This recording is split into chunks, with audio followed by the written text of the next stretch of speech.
프랑스의 유명한 문호 빅톨 위고는 인생의 문제를 소개하면서 오늘의 문제는 싸우는 것이고 내일의 문제는 그 싸움에서 이기는 것이고 또한 모든 문제는 죽음이라는 글귀를 남겼습니다. 그러면서 그가 인간의 싸움을 세 가지로 소개하는데 자연과의 싸움이 첫 번째고 사람과 사람 관계 속에서의 싸움이 두 번째고 마지막으로는 자기 자신과의 싸움이 인생의 중요한 싸움이라고 말합니다. 그런 글만 남긴 게 아니라 그는 그의 싸움에 대한 이야기를 하면서 자연과의 싸움을 한 소설로 썼는데 바로 바다의 노동자라는 소설을 썼고 인간과 인간관계의 싸움을 93년이라는 제목의 소설을 쓰고 자기 자신과의 힘든 싸움에 대한 소설은 우리가 너무나 잘 알고 있는 레미 제나블이라는 소설을 써서 인생의 삶의 어떤 힘들고 어려운 일들을 어떻게 싸워 이길까 표현하고 있습니다. 뿐만 아니라 복음의 목숨을 걸었던 사도 바울도 일생을 뒤돌아보면서 의미 있는 사명자의 아름다운 고백을 남겼는데 그는 이렇게 외칩니다. 내가 선한 싸움을 다 싸웠다. 나의 달려갈 길을 다 달렸다. 끝까지 믿음을 지킬 수 있었다. 아마 이 고백은 믿고 구원받은 성도들이 일생을 살면서 우리도 우리 입으로 고백하고 싶은 놀라운 인생 승리의 고백이 아닐까 생각해 봅니다.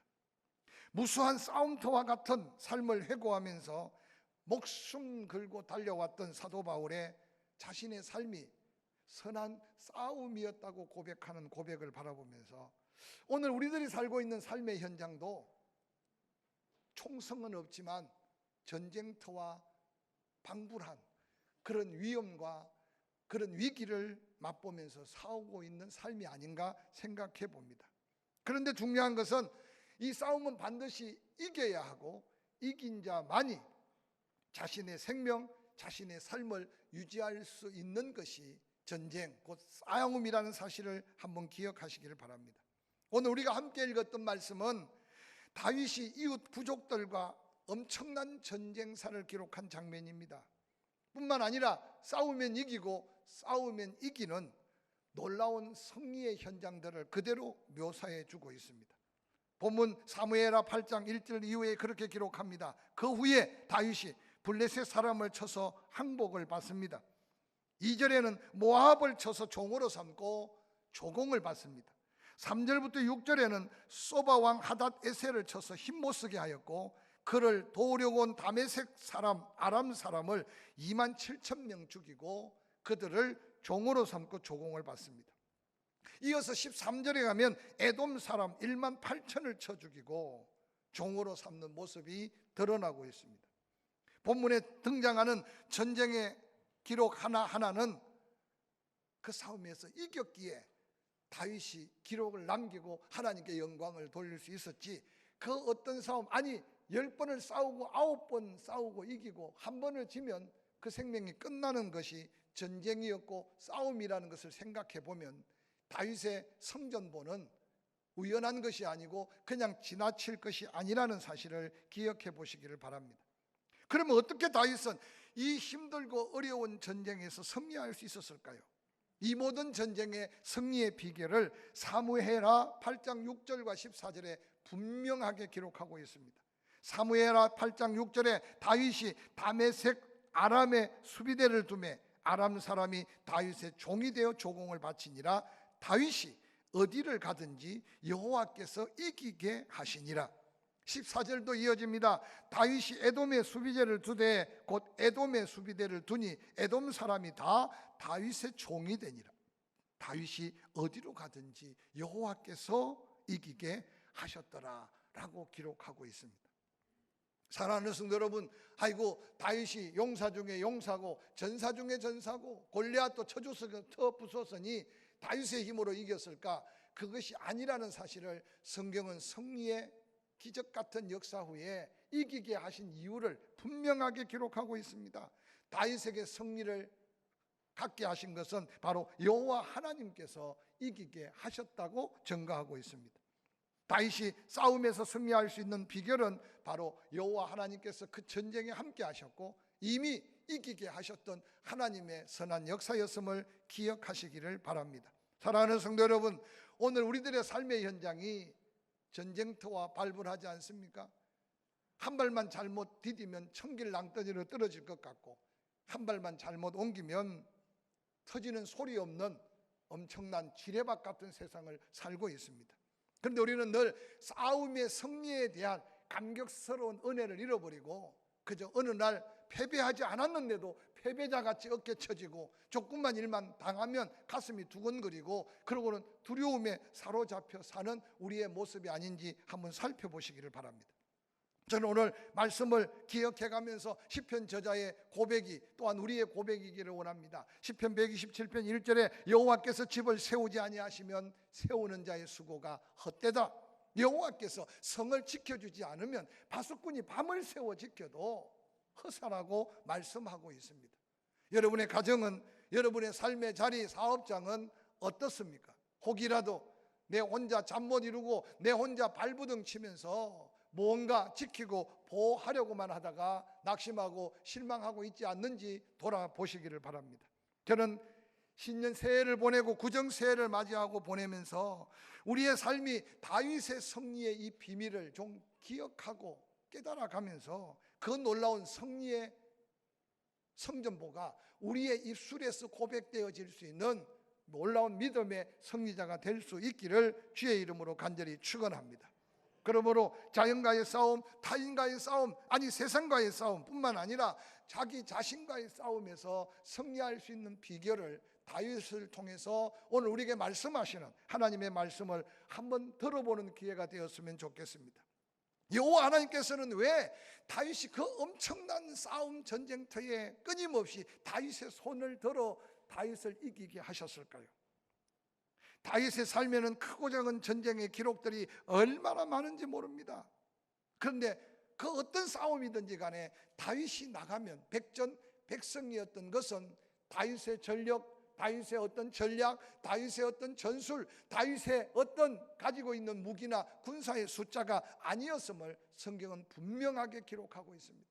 그러므로 오늘 본문이 우리에게 주는 거룩한 도전이 우리의 다시 2022년을 살면서 전쟁터를 방불하는 우리의 삶의 현장에 이 믿음의 비밀들을 지혜로 가져가면서 끊임없이 싸우면 이기고 싸우면 이기는 이 놀라운 승리의 주인공들이 될 수 있기를 주의 이름으로 간절히 축원합니다. 오늘 다윗의 승리의 비밀을 깨닫기 전에 먼저 다윗이 가장 처음 싸웠던 전쟁을 우리는 잊을 수가 없습니다. 아버지의 심부름으로 이미 블레셋과의 전투에서 전세가 뒤집어져 형들이 살았나 죽었나 궁금한 이새가 다윗에게 형들의 먹을 양식과 그의 부대장에게 줄 선물을 그 손에 쥐어가지고 엘라 골짜기의 전쟁터로 내어 보냈습니다. 다윗이 그 전쟁터에 가보니 이게 과간이었습니다. 골리앗이 하루에 2번씩 소리 높이 지르는데 싸워보지도 않고 이미 그 전쟁은 끝나가는 전쟁이었습니다. 사울의 군사들, 그 후방에 있는 군인들은 도망치기 시작했습니다. 사울도 이미 싸움을 포기한 것 같은 상태였습니다. 사랑하는 성도 여러분, 다윗은 그때 골리앗과 맞서는 싸움을 도전하고 있는 장면은 우리가 상상할 수 없는, 아니 잊혀지지 않는 하나님의 놀라운 승리의 현장이지 않습니까? 천하무적 블레셋 장수 골리앗 앞에 다가서는 다윗, 그는 그의 믿음의 고백같이 사무엘상 17장 45절에 이렇게 고백합니다. 다윗이 블레셋 사람에게 이르되 너는 칼과 창과 단창으로 내게 나오거니와 나는 만군의 여호와의 이름으로, 아니 곧 내가 모욕하는 이스라엘의 군대 하나님의 이름으로 나아간다. 그러면서 당당하게 골리앗 앞에 다가가는 다윗의 모습을 바라보시기 바랍니다. 다윗이 이렇게 당당하게 나아갈 수 있었던 믿음의 고백을 그 앞에서 살펴볼 수 있어요. 사울 왕에게 말하기를, 아니 골리앗은 지금 엄청난 장수고 너는 소년이다. 그때 다윗이 사울 왕에게 이렇게 말합니다. 내가 내 아버지의 양을 칠 때 가끔 사자나 곰이 와서 양 새끼를 물어갈 때 하나님이 내게 은혜를 주셔서 그 곰의 입, 사자의 입을 벌려서 그 양의 새끼를 구했다.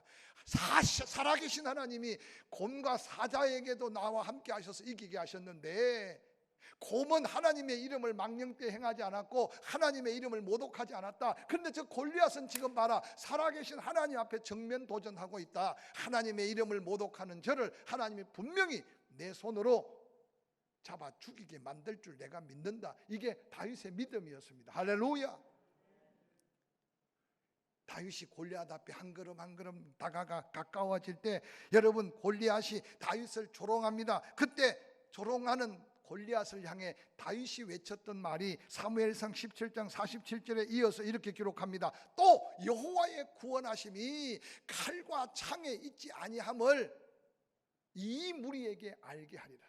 두려워 떨고 있는 이스라엘 백성들, 군사의 숫자, 칼의 아니 무기의 위력이 아니다, 어리석은 블레셋 사람들, 그들의 군사적 우위, 그들의 철기 문명을 앞장세운 무기에 있지 않다는 걸 선포합니다. 전쟁은 여호와께 속한 것이다. 그가 너희를 오늘 내 손에 붙이셨다. 할렐루야. 소년 다윗은 천하무적 거인 골리앗 앞에 물맷돌 5개만 가지고 나아갑니다. 그 물맷돌로 이 골리앗의 이마를 쳐서 쓰러진 골리앗을, 골리앗 자기가 다윗을 배려했던 그 당금을 가지고 골리앗의 목을 쳤던 이 장면은 다윗에게도 잊혀지지 않았지만 하나님의 백성들이 전쟁사에 잊을 수 없는 한 사건이라는 사실을 기억하시기를 바랍니다.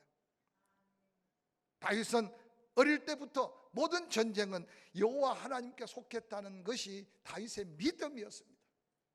사랑하는 성도 여러분, 다윗이 하나님을 사모하여 여호와의 법궤를 다윗성으로 옮겨놓고 이제는 주변에 숱한 괴로움과 고통과 고난을 가져다 줬던 수많은 부족들, 오늘 여기 나라 이름을 이야기하니 그 나라가 어디 있는지 헷갈릴 거 없습니다. 그냥 동서남북 할 것 없이 그동안 이스라엘을 공격하고 이스라엘을 괴롭혔던 모든 고통과 문제의 요소들을 다윗이 나가면 이기고 나가면 이기고 나가면 이기고, 할렐루야.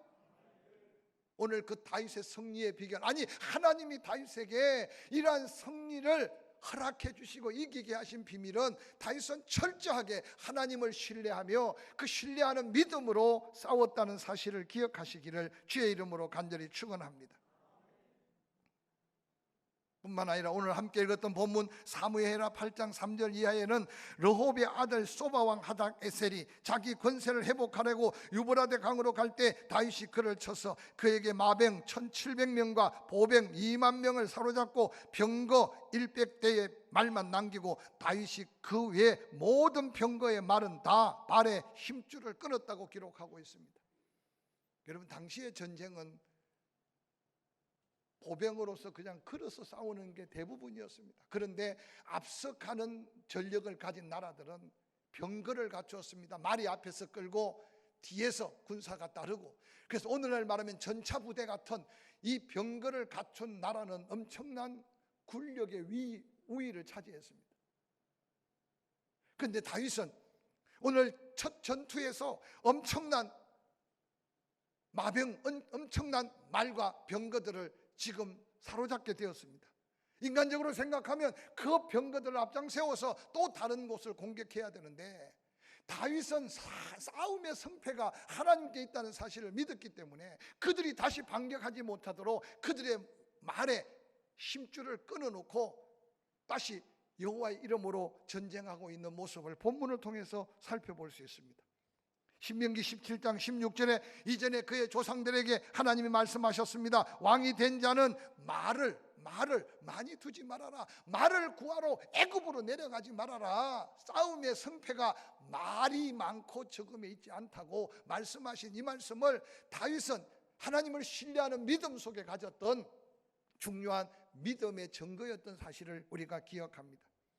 사랑하는 성도 여러분, 새해가 바뀌고 하나님의 축복의 말씀을 들어도 세상은 변화되지 않습니다. 변화되지 않는 세상 속에 우리가 들어가서 소금이 되고 빛이 되어 그 세상을 바꾸기는커녕 세상은 우리를 더 강력하게 엄습하며 우리의 심령을 짓누릅니다. 크고 작은 전쟁터를 방불하는 이 세상 속에 이길 수 있는 귀한 비밀을 오늘 다윗을 통해 가르치기를 원하는 하나님은 정말 하나님을 신뢰하느냐, 하나님을 신뢰하는 만큼 믿음으로 의지하며 나아가느냐라고 묻고 있는 다윗의 승리의 귀한 비밀 속에 우리의 믿음을 다시 한번 재점검하고 도전하는 저와 여러분이 될 수 있기를 주의 이름으로 간절히 축원합니다. 시편 44편 5절에서 7절 말씀은 이렇게 고백하는 믿음의 선조들의 승리의 비결입니다. 우리가 주를 의지하여 우리 대적을 누르고 무리를 치러 일어나는 자를 주의 이름으로 밟으리이다. 나는 내 활을 의지하지 아니할 것이라. 내 칼이 나를 구원하지 못하리라. 오직 주께서 우리를 우리의 원수들에게서 구원하시고 우리를 미워하는 자로 수치를 당하게 하셨다고 노래하고 있습니다. 아무리 설교를 들어도 그래도 목사님 돈이 있어야죠. 그래도 목사님 배워야죠. 그래도 목사님 힘을 가져야죠. 그래서 어느 날 하나님 앞에 주신 믿음까지 까먹고 세상 속에 끊임없이 몸부림치는 우리를 향해 도전합니다. 저는 한국교회를 향하여 도전하는 이 음성이 귀 있는 자 듣고 믿음을 회복해가며 하나님을 다시 바라보는 거룩한 도전이 있기를 주의 이름으로 간절히 축원합니다. 주를 의지하여 우리 대적을 누르고 우리를 치려 일어나는 자를 주의 이름으로 밟았다.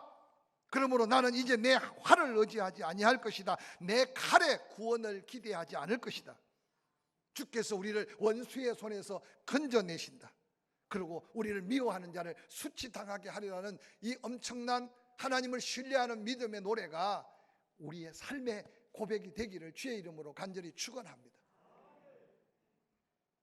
사랑하는 성도 여러분, 진정한 승리는 여호와 하나님을 신뢰하며 그 믿음으로 한 걸음 한 걸음 나아가는 자에게 다윗에게 그 은혜를 주셨듯이 오늘 우리에게도 그 은혜를 더하심을 잊지 않으시기를 주의 이름으로 간절히 축원합니다. 오늘 사무엘상 23장에 보면 다윗이 블레셋과의 싸움을 싸우는 장면을 소개합니다. 사무엘상 23장 2절, 4절, 10절, 11절 성경은 이렇게 말합니다. 이에 다윗이 여호와께 묻자와 이르되 내가 가서 블레셋 사람을 치리이까? 여호와께서 다윗에게 말합니다. 가서 블레셋 사람을 치고 그 일날을 구원해라. 4절에 다윗이 여호와께 다시 묻습니다. 여호와께서 대답하여 이르시되 일어나 그 일나로 내려가라. 내가 블레셋 사람을 내 손에 넘기리라. 10절에 다윗이 다시 이스라엘 하나님 여호와 앞에 기도합니다. 사울이 나 때문에 이 성읍을 멸하내고 그 일나로 내려오기를 꾀한다 하는 소문을 들었습니다. 11절 그 일나 사람이 나를 그의 손에 넘기겠나이까? 주의 종이 들은 대로 사울이 내려오겠나이까? 이스라엘의 하나님 여호와여 원하건대 주의 종에게 알려주옵소서. 그 기도를 듣자마자 여호와께서 이르시기를 그가 내려올 것이다. 사랑하는 성도 여러분, 다윗이 믿음이 없어서 또 묻고 또 묻고 또 묻은 게 아니에요. 성경 곳곳에 다윗의 전쟁사를 살펴보면 늘 전쟁하기 전에 그 전쟁이 하나님께 속했다는 사실을 알기 때문에 하나님께 늘 묻고 하나님께 늘 기도해요. 어떤 때는 하나님이 전략까지도 다윗에게 말씀해 주셨어요. 다윗이 어디를 가든지 누구를 만나든지 이기게 하셨던 이유는 그냥 다윗이기 때문이 아니라 그는 늘 기도하고 하나님의 뜻을 물었던 다윗의 믿음의 삶이었다는 사실을 다시 한번 기억하시기를 주의 이름으로 간절히 축원합니다. 사무엘하 8장 11절 다윗 왕이 그것도 이미 자기들과 싸움 중에 있었는데 다윗이 적군을 무너뜨린 것 때문에 너무 고마워서 이것은 다윗에게 주는 거였어요. 그것도 여호와께 드리고 그가 정복한 모든 나라에서 얻은 은금 곧 아람과 모압과 암몬 자손 블레셋 사람 아말렉에게 얻은 것들 소바 왕 르홉의 아들 하닷 에셀에게서 노략한 것 다 여호와께 드리고 있는 다윗의 모습을 오늘 성경은 소개하고 있습니다. 사울과 너무 다르지 않습니까? 사무엘상 15장 12절에 사울의 한 전쟁터의 사건을 이렇게 소개합니다. 사무엘이 사울을 만나려고 아침에 일찍 일어났습니다. 어떤 사람이 사무엘에게 와서 말합니다. 사울이 갈멜에 자기를 위하여 기념비를 세우고 발길을 돌려 영적인 선지자 사무엘을 만나고자 약속을 했는데 발길을 돌려 지금 길갈로 내려가 버렸다는 거예요. 사울이 겸손할 때 하나님은 사울을 도와주셨어요. 왕이 되게 하셨어요. 싸움에서도 사울은 전사 중에 전사였어요. 근데 싸워서 이기면 이길수록 교만했어요. 싸워서 이기면 이길수록 자기의 힘으로 싸운 줄 알았어요. 그냥 사울을 버리고 그냥 하나님이 다윗을 선택한 것이 아님을 우리는 이 엄청난 전쟁의 역사 속에서 살펴볼 수 있습니다. 사랑하는 성도 여러분, 힘들면 힘들수록, 또 모자라면 모자랄수록, 힘에 부치면 부칠수록 여러분 은혜를 기억하고 감사하는 마음을 잃지 않으시기를 주의 이름으로 간절히 축원합니다. 사랑하는 성도 여러분, 힘이 들지만 주의 은혜 덧입고 하나님의 영광을 위하여 다시 도전하고 일어나는 저와 여러분이 될 수 있기를 주의 이름으로 간절히 축원합니다. 사도 바울 먹어도 마셔도 하나님의 영광을 위해 사는 자가 가장 복된 자라고 말씀하셨는데, 오늘 우리는 하나님의 은혜로 우리가 수없는 영광을 누려왔어요. 근데 하나님께 되돌려 드릴 영광이 없어요. 세상 속에서 조금만 뭔가 자리가, 조금만 뭔가 명예가, 조금만 뭔가 육신의 유익함이 생기면 어느 날 우리가 혹이라도 하나님의 영광을 내가 가로채고 사는 어리석은 그리스도인의 모습으로 살고 있지 않는지 돌아보시기 바랍니다. 힘들고 어려운 삶의 현장, 그럼에도 불구하고 하나님이 우리를 지켜주셨다, 은혜 베풀어 주셨다. 그런데도 모자란다, 부족한다. 그렇지만 우리는 다시 한번 복음의 사명을 가지고 선교하는 일에, 구제하는 일에, 이웃을 돌아보는 일에, 할렐루야, 할렐루야, 다시 한번 하나님의 영광을 위해 내 시간을 조절하고 내 물질을 전략해가고 내 삶의 은사와 재능을 다시 한번 조정해가면서 오늘 다윗이 그 모든 것, 하나님께 영광을 되돌리는 그 아름다운 믿음을 하나님께서는 감동하시고 다윗이 어디를 가든지 누구를 만나든지 승리있게 하셨던 이 놀라운 하나님의 역사를 다시 한번 바라보는 저와 여러분이 될 수 있기를 주의 이름으로 간절히 축원합니다. 자기를 위해 기념비를 세우고 있는 어리석은 버림받은 사울의 모습이 우리 삶 속에 어떤 모습인지 한번 되돌아보시길 바랍니다. 이사야는 그렇게 안타깝게 외칩니다. 하나님의 영광이 아닌 것에 은을 달아주고 금을 달아주지 말아라.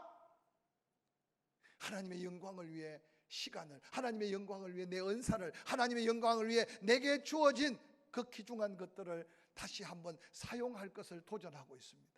1년 12달이 지나도 내 헌금한 봉투에 선교 헌금이 봉투는 있는데 한 번도 내가 가지는 못할 망정 그 어떤 미종교 정독 전도하고 있는 선교의 현장에 그래도 마스크라도 10장 아니면 뭔가 보탬이 될 수 있기 위해 감동받은 예물들이 다시 드려질 때 저는 분명히 하나님의 영광의 역사를 우리의 작은 물질이지만, 우리의 적은 기도의 한 기도지만 들어 역사하실 줄로 확실히 믿습니다. 한 달을 첫날 구별하여 월삭 예물을 안 드려도 하나님은 한 달 동안 우리를 지켜주실 거예요. 그러나 지난 한 달을 돌아보니 하나님 우리를 지켜주셔서, 그래서 이 한 달도 하나님 지켜줄 줄 믿습니다. 그러면서 이웃에게 섬기고 나눌 작은 물질 하나가 때로는 하나님의 영광의 예물이 될 수도 있음을 기억하시길 바랍니다. 2022년 몸뚱아리에 와서 빵긋빵긋 웃고 예배 드리는 것만이 예배가 아니라 우리 몸을 들여 사한 제사를 드리라고 말씀하셨어요. 주일 헌금 한 번을 하더라도 내 마음과 뜻을 담고 예물을 드리라고 말씀하셨어요. 빈손 들고 오지 말라고 말씀하셨어요. 이 거룩함에 부담은 되겠지만 함께 도전해서 다윗이 누구를 만나든지 어디를 가든지 이기게 하셨던 이 믿음의 역사를 함께 도전하는 저와 여러분이 될 수 있기를 주의 이름으로 간절히 축원합니다. 이 한 주간 다시 한번 이 말씀 붙들고 하나님을 신뢰하며 믿음으로 그 하나님이 나와 함께 하심을 믿고 기도함으로 맡길 건 맡기고 하나님의 뜻과 지혜를 구해가면서 먹어도 마셔도 하나님의 영광을 생각하고 다윗이 그 영광을 위해 드렸던 그 아름다운 모습으로 우리 시간, 물질, 마음을 다시 한번 하나님 앞에 드려가면서 이 놀라운 성전보를 주일 아침 감격의 찬양으로, 마음의 감사로 하나님께 영광 돌리는 저와 여러분이 될 수 있기를 주의 이름으로 간절히 축원합니다.